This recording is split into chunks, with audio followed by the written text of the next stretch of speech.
Bonjour, errare humanum est, l'erreur est humaine. Vous connaissez la suite, perseverare diabolicum, qui dénonce le caractère malfaisant de tout entêtement. Mais comment expliquer notre penchant à nous enferrer dans nos erreurs? Je le nomme syndrome de persévération. C'est une expression médicale que je détourne là. Elle décrit les symptômes observés chez certaines personnes cérébrolésées qui sont comme enfermées dans la répétition de mots, de formules ou d'idées.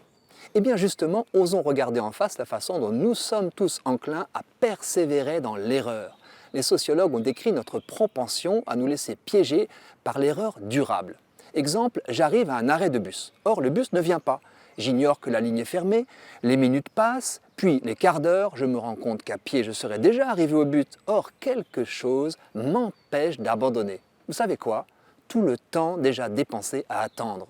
Renoncer, c'est acter mon erreur. Et si nous persistons à nous entêter, il est de plus en plus difficile de consentir à cette évidence que nous avons eu tort au départ. Nous sommes ainsi capables de nous obstiner très longtemps, en pure perte, en espérant qu'un improbable bus nous sauvera la face. Vous allez me dire que l'exemple est biaisé car j'ignorais que je n'avais aucune chance de voir arriver l'autobus. Alors voici un autre exemple. Cette fois, vous souscrivez à un abonnement téléphonique. Quelques mois plus tard, vous découvrez grâce à un ami, au fait de l'état du marché, que vous vous êtes fait avoir. Votre abonnement est bien moins avantageux que celui des autres opérateurs. En toute logique, vous devriez vous précipiter pour stopper illico l'hémorragie financière et souscrire un contrat moins défavorable. Pourquoi pas auprès du même opérateur? Ce raisonnement vaut pour un prêt immobilier, une police d'assurance, etc. Eh bien non.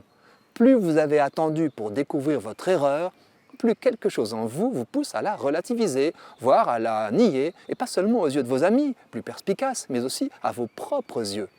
Ce qui nous enquiste dans l'erreur, c'est notre fierté, pour ne pas dire notre orgueil. C'est là que se loge le fameux diabolicum. Les vendeurs d'illusions et autres manipulateurs savent exploiter cette faille pour nous faire insidieusement glisser dans leur nasse. Et quand ils sentent que nous avons gobé une première erreur, ils sont capables de nous conduire où ils veulent, comme certains faits divers nous l'ont révélé, quand une famille entière se retrouve sous la coupe d'un pervers malfaisant. Alors, action.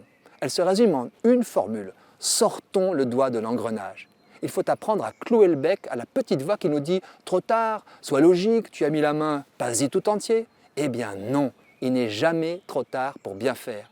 Une solide introspection s'impose donc. Quelles sont les erreurs fatales dans lesquelles je suis enferré? Celles qui durent depuis longtemps, celles que ma conscience, jusqu'ici étouffée, m'appelle à reconnaître pour m'en libérer. Relations toxiques? Vieille idée reçue?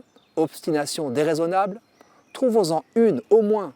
Y renoncer demandera un peu de discernement, pas mal de courage et beaucoup d'humilité.